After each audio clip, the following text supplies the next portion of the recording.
Hello my dear friends, this is Dr. Suresh Chendu and welcome to Aspire 32. Today we are again here to learn another interesting case, and this case discussions are mainly focused on helping you to understand the x-rays, that is the radiographs, better before you do the root canal treatment or any type of treatment. And these type of x-rays are very often seen in various exams. So let us first learn about the tooth number 37, and as you can see there is a very big radiolucency which is very close to the pulp, and in fact it is involving the pulp here.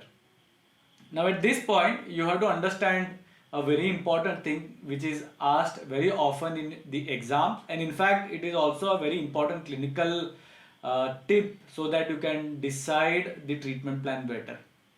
For example, you had a very similar case where the radiolucent lesion is very close to the pulp but it is not involving the pulp. So many a times you may promise the patient that you don't require root canal treatment and you can simply convincing for the restoration without giving him an idea that there can be a chance of root canal treatment. Now why is that very important? Please note that the clinical lesion is always more than what you see radiographically. Now to make it simple, let me explain it again. The important thing to remember is unless there is a 30 to 40% of demineralization in the tooth, that doesn't appear on the x-ray. So what I am trying to mean here is that you may have a lesion which has 30 to 40% demineralized, but the remaining 1 millimeter which is involving the pulp, that may not be visible because the demineralization may not be sufficient. So that's why if you have a very deep carious lesion, you have to always do the other investigations, and along with that you should consider the possibility of pulpal exposure and then root canal treatment. Now there are various types of pulpal exposure, and you should watch my video on the pulp capping procedure and the link will be in the description. Apart from that, I want you to also go through the root canals. Generally, the mandibular second molar is very similar to the mandibular first molar, that is you may have two root, but the mesial root will have two canals, that is mesiobuccal and mesiolingual, and the distal one generally tends to have a single canal. Now here if you see in the radiograph, we don't see the root canals of mesiobuccal and mesiolingual separately. So this indicates that maybe there are some variations, and you will appreciate it better when I show you the post-operative radiograph. Now the tooth number 36 is very important because this appears to have a very big lesion in the periapical area.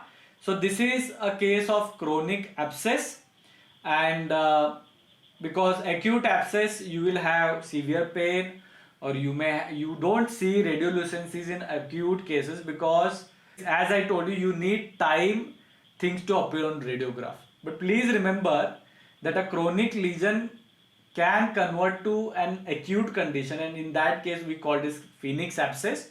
So in that situation you will see the radiographic changes and then acute symptoms which may be very severe.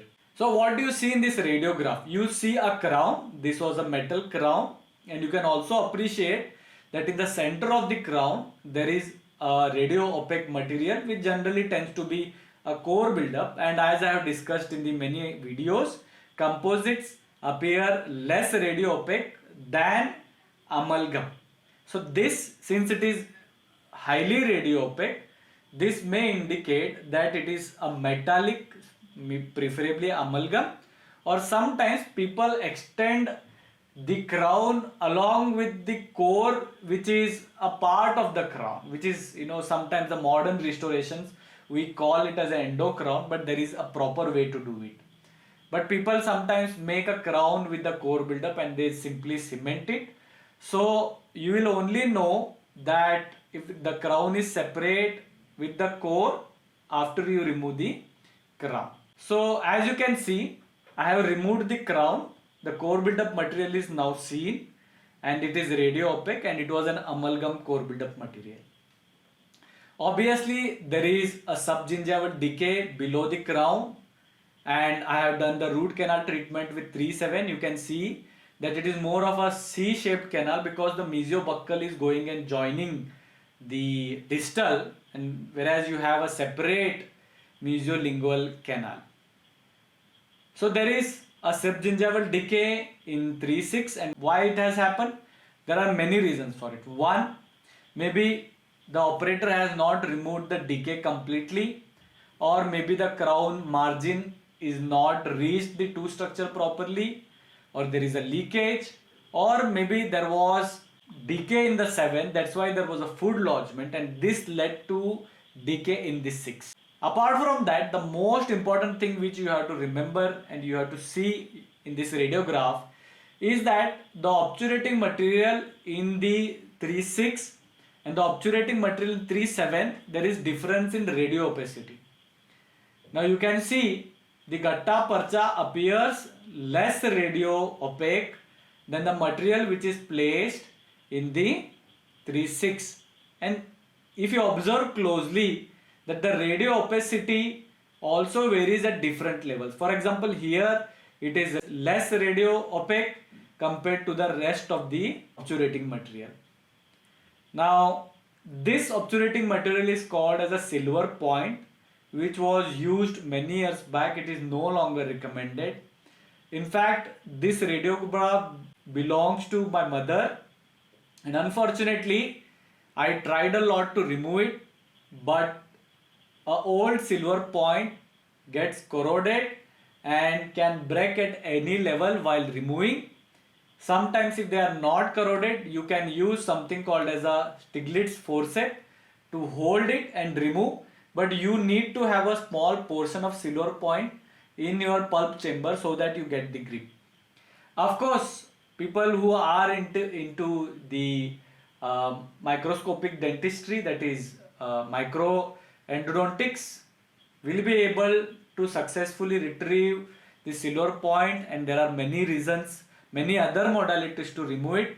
But looking at the subgingival decay, the pocket which is formed because there is a lot of bone loss here, so I decided that we have to extract this tooth, and maybe we are planning for a break.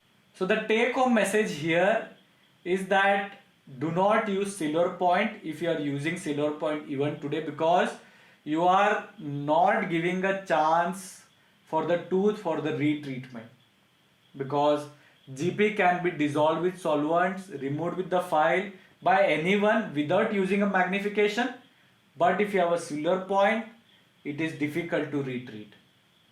Second, it is important that you put quality crowns which has a very good smooth proximal surface, because if you don't do that, you will end up having decay in the adjacent teeth. So try putting crown from good labs, any lab, but with good finish, good margins, so that it has a good fit in the tooth structure where you are placing the crown. So I hope this video was helpful. If you want me to make more videos like this, please mention in the comment section, and I hope you will check the other videos on Aspire 32 and subscribe to the channel. Bye for now.